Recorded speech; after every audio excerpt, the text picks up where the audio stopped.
आज काय विशेष या बातमीपत्राच्या सुरुवातीला आपण पाहणार आहोत आजच्या महत्त्वाच्या 3 लक्षवेधी बातम्या। तर पहिली महत्त्वाची बातमी आहे अर्थातच भोंदू अशोक खरात संदर्भातील।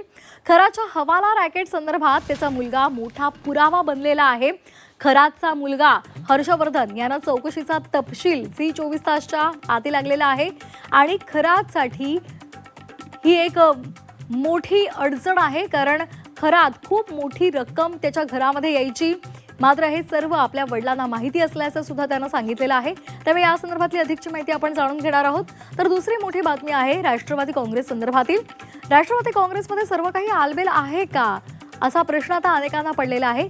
प्रफुल्ल पटेल सुनील तटकरेंनी निवडणूक आयोगाला केलेल्या पत्र व्यवहारानंतर राष्ट्रवादीत फूट पडल्याची चर्चा आहे आणि यानंतर राष्ट्रवादीच्या अध्यक्षा सुनेत्रा पवारांनी दोन्ही नेत्यांवर नाराजी व्यक्त केली होती।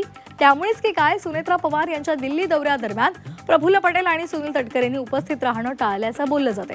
मात्र त्यानंतर सुनेत्रा पवारांनी दिल्लीमध्ये प्रफुल्ल पटेलांची भेट घेतली। या भेटीदरम्यान जय पवार आणि पार्थ पवार हे सुद्धा उपस्थित होते। त्यामुळे त्या संदर्भातले सुद्धा अधिकचे डिटेल्स आपण या बातमीपत्रात जाणून घेणार आहोत। तिसरी महत्त्वाची बातमी आहे अर्थातच राज्याच्या अवकाळी पावसासंदर्भातील। राज्यामध्ये अनेक ठिकाणी वादळी वाऱ्यासह गारपीट झालेली आहे, पिकांचं मोठं नुकसान झालंय।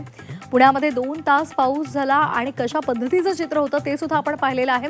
त्यामुळे आता या संदर्भात आपण आणखी महत्त्वाची माहिती सुद्धा जाणून घेणार आहोत।